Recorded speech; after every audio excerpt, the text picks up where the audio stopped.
Waalaikum mpenzi mtazamaji, ufuatao ni utabiri wa hali ya hewa saa 24 zijazo kuanzia saa 3 usiku huu. Mifumo ya anga inaonyesha kuwepo kwa hali ya kupungua kwa unyevu katika maeneo mengi ya nchi yetu ya Tanzania pamoja na maeneo ya visiwa vya Unguja na Pemba. Hali hii inapelekea kuwepo kwa upungufu wa mvua katika maeneo mengi ya ukanda huu wa pwani pamoja na maeneo ya visiwa vya Unguja na Pemba. Na kwa usiku wa leo ni matarajio yetu kuwa maeneo mengi ya ukanda huu wa pwani pamoja na maeneo ya visiwa vyetu vya Unguja na Pemba yataendelea kuwa na hali ya mawingu kiasi na kuwa makavu kwa ujumla.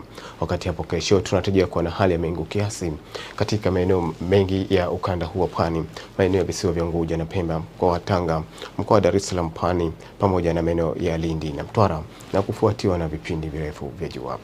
Pepo za pwani kwa kesho zinatarajiwa kuvuma kutoka kusini mashariki kwa kasi ya kilomita 30 kwa saa kwa pwani ya kusini, wakati ambapo inatarajiwa kuvuma kutoka kusini kwa kasi ya kilomita 30 kwa saa kwa pwani ya kaskazini. Hali ya bahari kwa ujumla kwa kesho inatarajiwa kuwa na mawimbi madogo hadi makubwa kiasi. Kwa kumalizia utabiri wa hali ya hewa, tuangalie viwango vya joto kwa baadhi ya miji ya ukanda huu wa pwani ya Tanzania.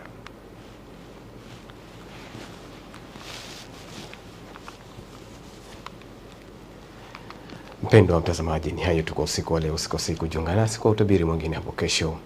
Asante na usiku mwema.